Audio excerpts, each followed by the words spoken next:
Good afternoon, everyone, and welcome to today's Decision Accelerator Extended Features webinar.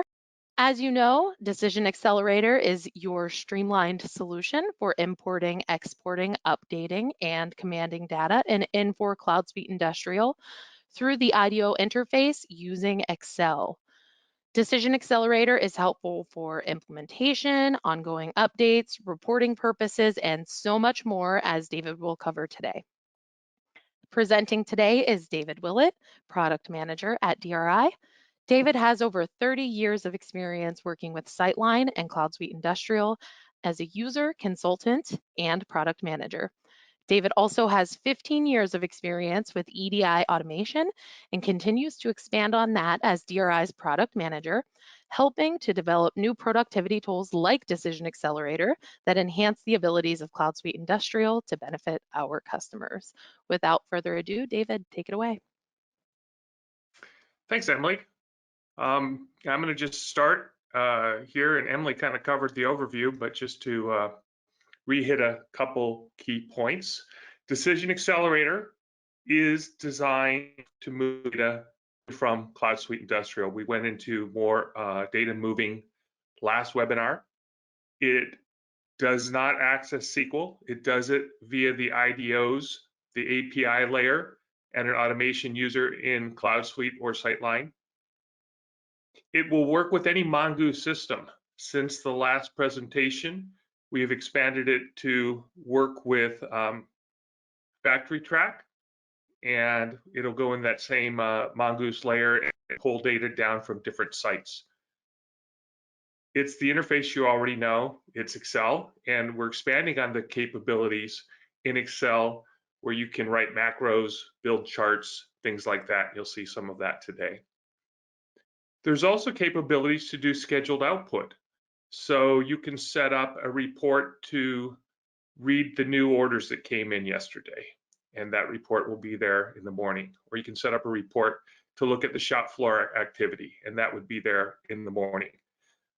It's a quick way to get information out of different Mongoose-based systems and then use the power of Excel formulas and macros to create your own data and reports.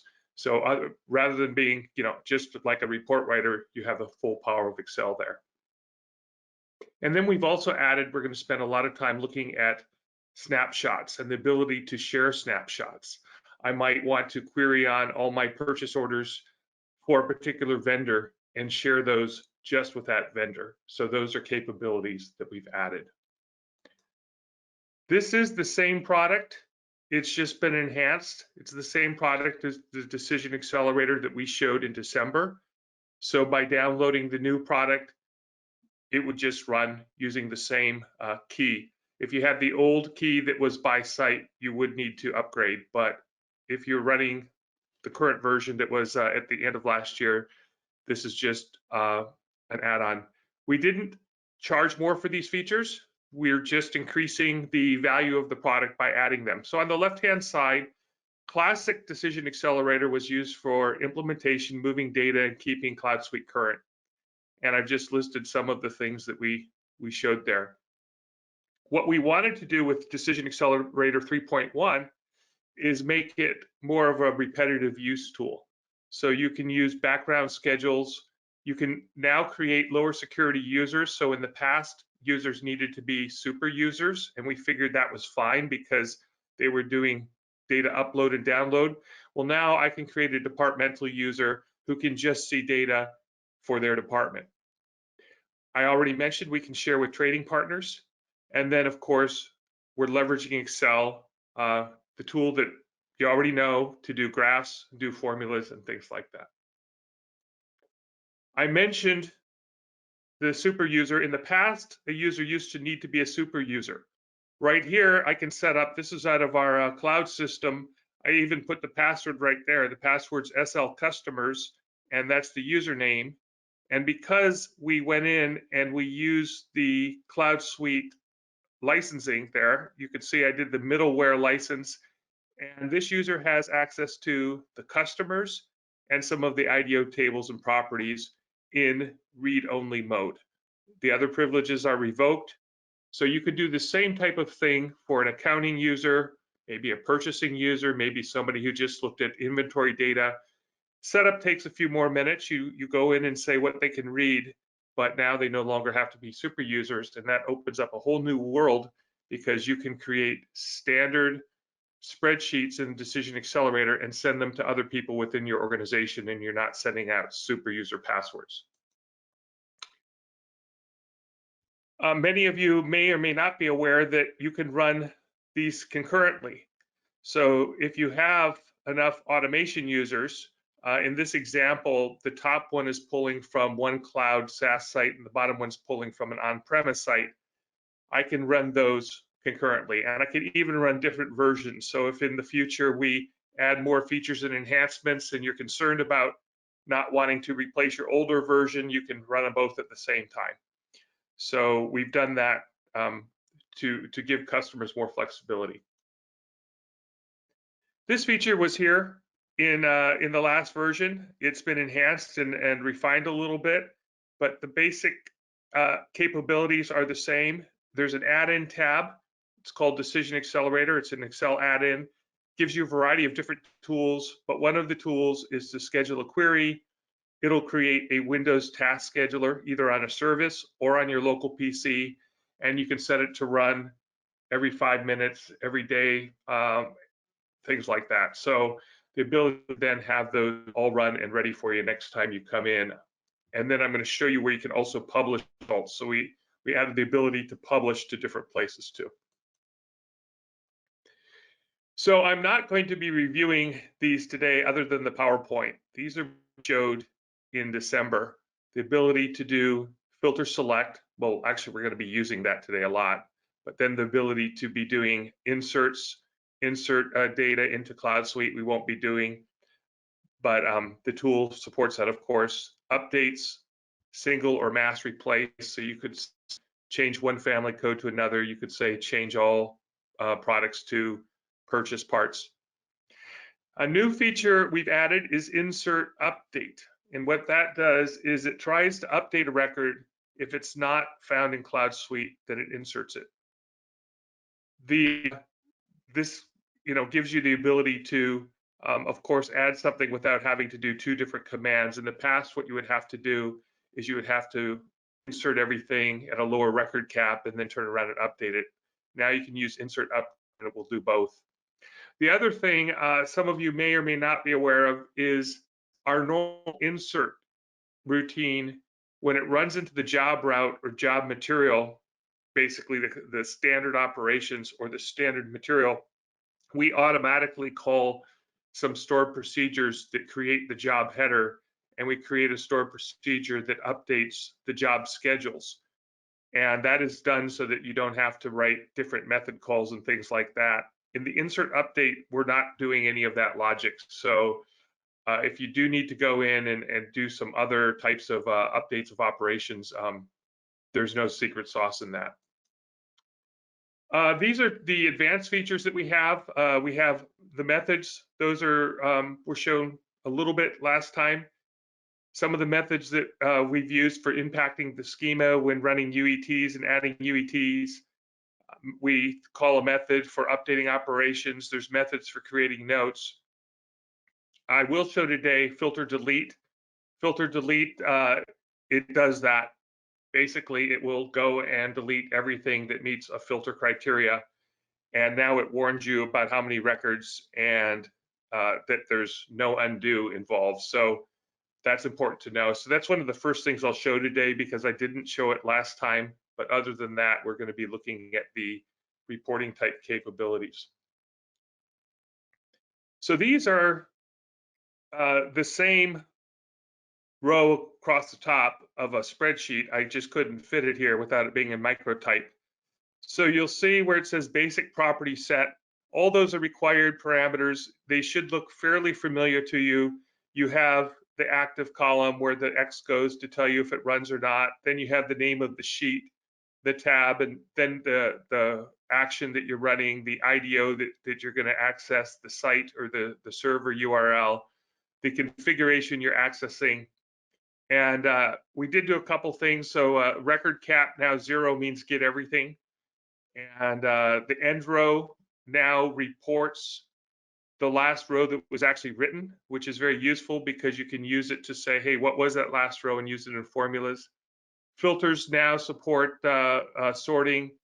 And then you see the other one there, we have last modified time. We're giving you the last time that the record was there so that I can use it in a formula again. We'll spend more time on that in the demo. So I'm not going to go through every single thing here, but the point is we've added a lot. And a lot of these columns are optional. If you don't want to use them, you can just take them out. But if you do want to use them, they're there to use.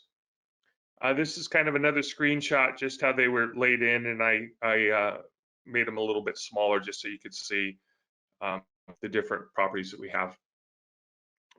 Same thing, not to kill you on this, but I think these are worth touching on, so I'm gonna camp on this slide a little bit. Now data comes out with the IDO type. So we used to pull out numbers and dates as strings. Well, now they come out as numbers, so we can use them in Excel formulas, and they come out as dates based upon what the IDO says.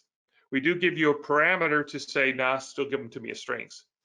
The other thing that happens is filter select clears the sheet before running. So by default, if you have 500 items or 500 rows in a sheet and you want to rerun it, in the past, if we were going to get maybe the next query, we were going to get 300 rows, I would end up with 300 new rows and 200 old rows. We'll just clear out the sheet every time before running, so you always know that you're looking at a fresh copy. We have an override that lets you append data as well. I mentioned record cap gets all. End row tells us what the last row written was. Filter you can sort on. We added last modified time, which gives you the record date of the last record. So I can do net change type of things. I can run a report and it can look at what the last modified time was and do a filter and say, show me everything since then. I mentioned append. We also have some switches that will automatically calculate these sheets and formulas in the background without opening them up. The ability to put out spreadsheets and just give the values so that the data in your formulas don't show. The ability to hide sheets so that if you have multiple sheets together and you don't want people to see them, you just want them to see the result. I'm not going to go into the null props, but some more areas to exclude properties and things like that. So, and then the snapshots. You can make snapshots of sheets and it'll do a copy. You can make snapshots to a local directory, to a Sharepoint directory, or to an Exchange folder. So this is the filter, supports an order by now. And then I also mentioned the record cap of 0 gets everything, and end row will report the last row, and you'll see next slide how it's used for formulas. So this is kind of neat. I do a query of all the purchase orders. It spits out what the last purchase order, the last modified time was, and using the power of an Excel formula, I link to that cell, and now it's used for my net change query. So I can, pull things and say, okay, let's just see what happens next. Let's see what happens next.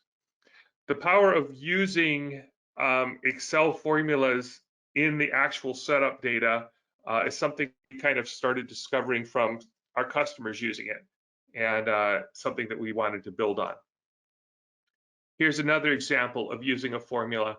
Up at the top, I'm purposely showing the file I'm writing to. You can see it's going to a folder called DecisionExcelerator output, and I'm calling it all POs, but then I'm referring to a spreadsheet, and I'm wanting the file name to be the starting PO number, the ending PO. And what it's doing is it took that end row at the bottom left, which is, it ended at row 389, and it's looking in column C of 389, and it's pulling that value. So my actual file name will be called C:\\Decision output, and then all POs LP20 to LP02. So the idea that you could actually run this nightly, and every day you would have a different file name based upon whatever data that you thought was important. It could be job numbers, it could be POs, it could be order numbers. We also put out to Exchange. As I think many of you know, we're really good with the Cloud Suite APIs, and we're really good with Microsoft Office 365 and Exchange. And Decision 365 takes data from Cloud Suite and puts it into Exchange and Office 365. It also takes EDI information and presents it in Outlook and Office 365 and reads from it to update Cloud Suite. We're just expanding on that capability here. So an output, I said, hey, let's just spit it out. You can see a custom name there. And I have a variety of different things available in Outlook. And then Outlook has an Excel viewer, and I can look at that as well. If I wanted to share with a trading partner, for example, I could do the same exact thing, and I could send my data output to SharePoint. And if I send it out to SharePoint, I can have all my files go to one area. You can see I have APS load, data load PO, or I could actually have them go to different suppliers. So using SharePoint permissions, Bicycle Supplies could be a link shared with Bicycle Supplies.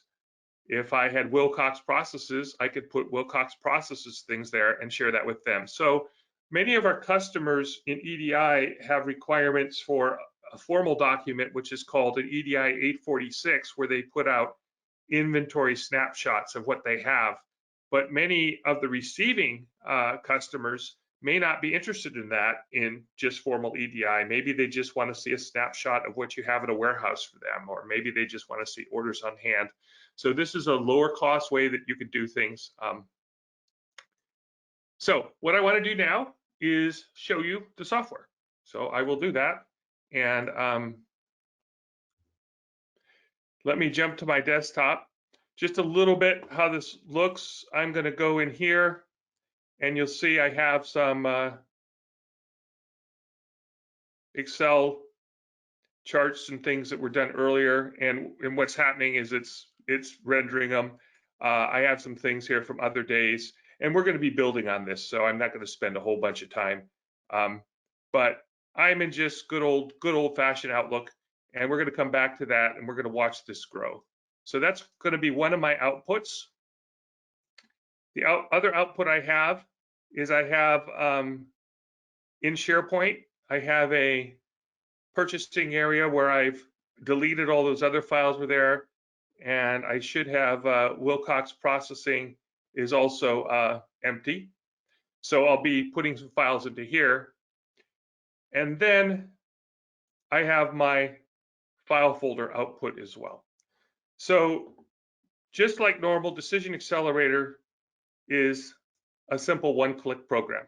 I can click it twice, and I'll get another instance of it. And I'm going to actually do some things. So the first one I wanted to show you is filter delete. So let's look at that spreadsheet. And this is kind of left over from the prior demo I did last year. But to do filter delete, it's very simple. You just need a sheet, call it a delete sheet. It just needs a sheet name. You mark it as active. We're going to delete things. What's the IDO we're going to delete? These are the systems we're connecting to. You can see I'm connecting to some local systems as well as some cloud systems. And then I'm doing a filter. So all the items that I inserted have family codes of Decision 365 or D366 because I changed them using the update. Or I have some other items with that filter. So you can see I can just build a family code. So this is obviously a very powerful tool and obviously an extremely dangerous tool. We do not guarantee what Cloud Suite will let you delete or not delete. So you need to be very careful in that. So how it works is it connects, and we've added this feature. Okay, it's going to delete that many records, and it kind of tells you there's no undo. It tells you that there's orphan records that may be created or not. You have to figure out the IDO rules yourself, but it goes ahead and does that. And that process would just run. I'm not even going to bother running it because I'll use that data later. So I just wanted you to know that's the new filter delete feature that we have now included in there. And use at your own risk, but it's pretty handy when you're doing either demos or what ifs, where I can go and create a bunch of data and then go out. Okay, so this next tool is a Pio report. And I'm going to load some purchase orders. I'm going to start off by loading all my POs. I have none in here. And I'm going to load all my PO changes. I have none. And I'm going to load everything for Wilcox process, and I have none. And I just did a fun background, probably a little greener than I want, but I'm all set up to run this. And as I mentioned earlier, I have this tab. I can schedule these things to run in the background, triggers when they run. The actions are already set up. I'm not going to be running them scheduled just because we're doing a live demo, but they could run automatically. So most of this information should be familiar to you. This has to match the sheet, PO changes. You'll see I'm not running the PO change items. You'll see there's a formula here where record date is greater than, it's using this cell in M6, which is empty right now. I'm saying I'm not going to validate. Oh, another thing we've done here, we've added help right there. So you can look at it right in the note in the cell. So we can create these, and that's one thing that I think I'll show you just a minute after I run one of these. I'll show you how we can automatically create a sheet.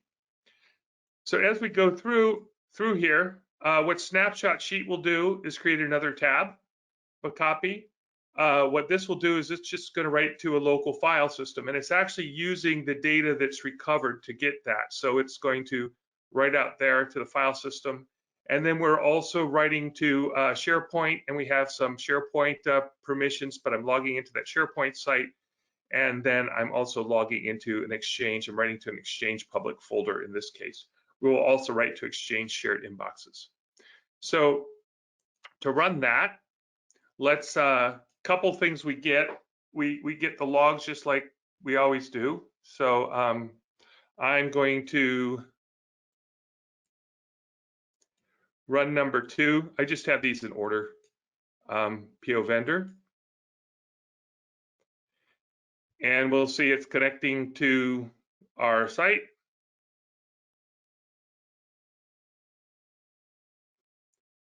Finding the data. I'm pulling from net change and things like that. And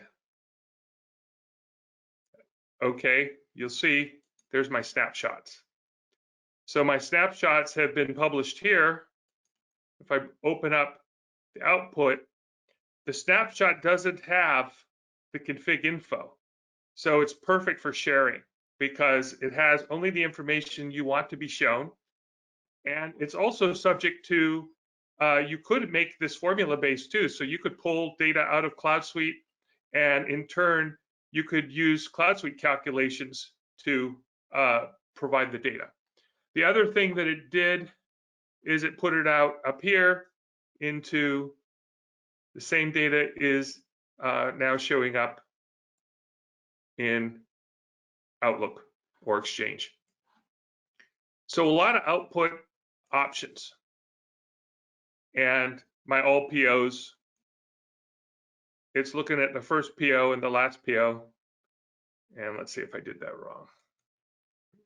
I might look at it again. So some of the mistake, I think I made a mistake there, and I'll show you the mistake I made. It's pretty simple. So one of the things you have to get right when you do this is you have to get right what sheets you're going to hide or not. And right here, I'm hiding everything but Wilcox processing. So my all POs didn't show. That was my mistake. I could rerun it. I'm not going to rerun it for you right now, but it did pull all the data here. This was empty before. There's no PO changes. It's got the Wilcox plating. It's also updated the last modified date, and look at that. We got a filter here. Okay, we got a filter ready for that. And it pulled those 4 things. So the next one that I want to show, and depending upon how you wanted to do this, I am pulling up this, and this one I've linked to my spreadsheet. So hopefully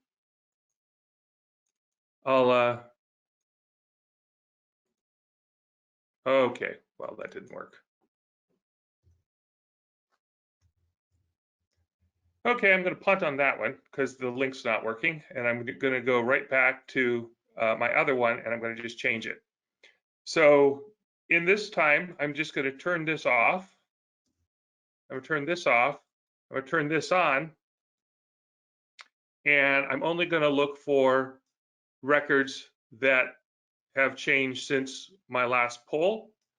And of course, I should get nothing because nothing's changed since my last one. So let me go into Cloud Suite here. And okay, I don't want it to expire in 2 minutes. Let me be sure I'm running. And I'm just going to do a couple changes. I'm just going to say, okay, let's redo this purchase order to today. And let's do this purchase order to today. And let's save the two of them. And let's go back to our system and run the same Pio report, see what happens. So I'll open this up, look at my Pio report.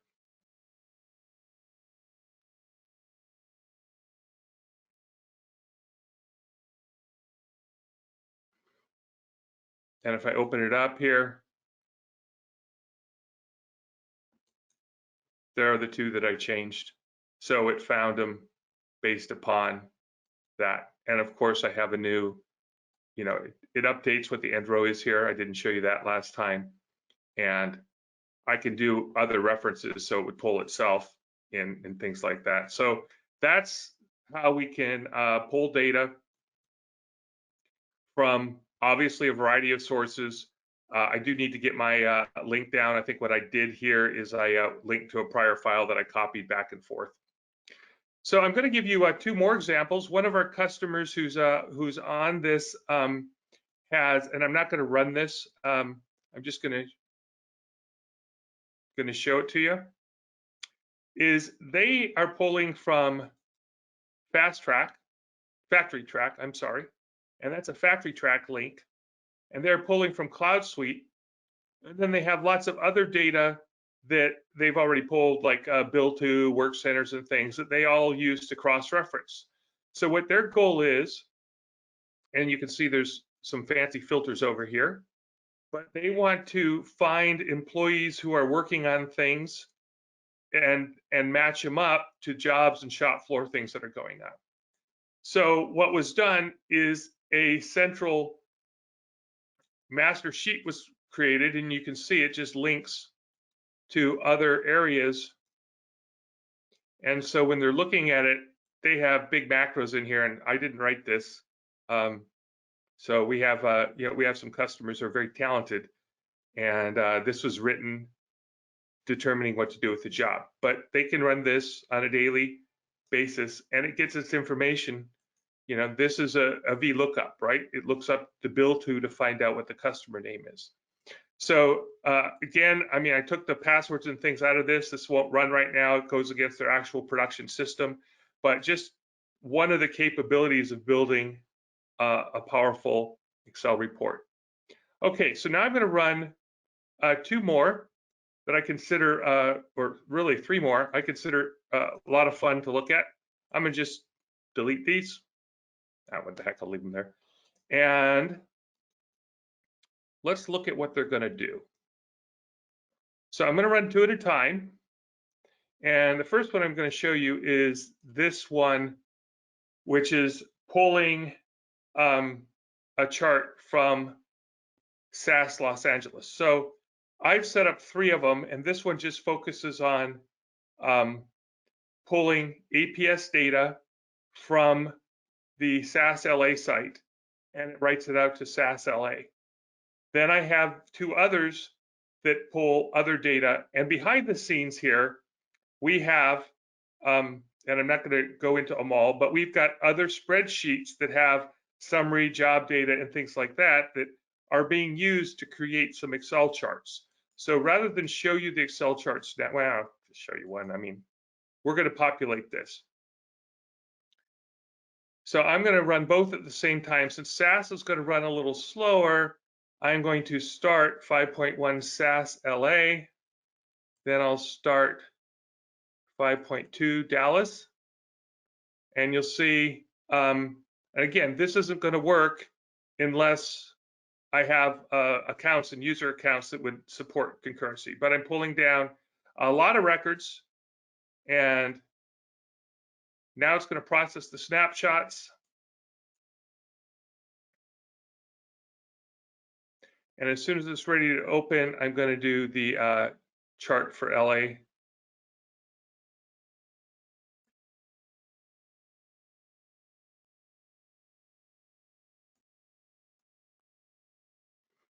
So we can look at this.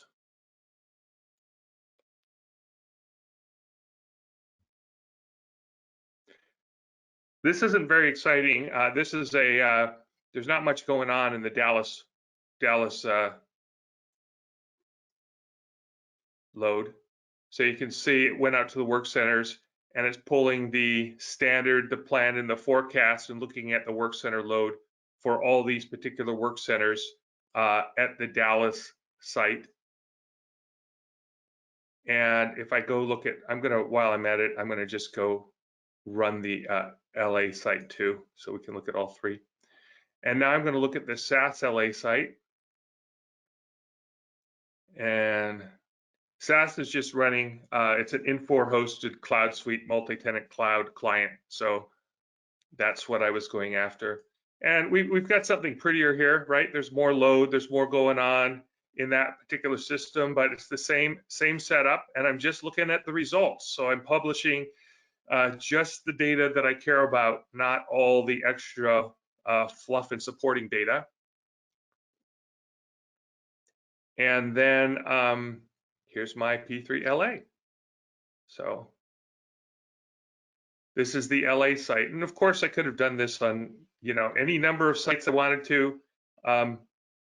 But here's my LA on my local system. Kind of looks this, well, no, it doesn't. It's actually got a lot less load. But so the idea being, I could set those all up. I would be able to see my APS load generated by night.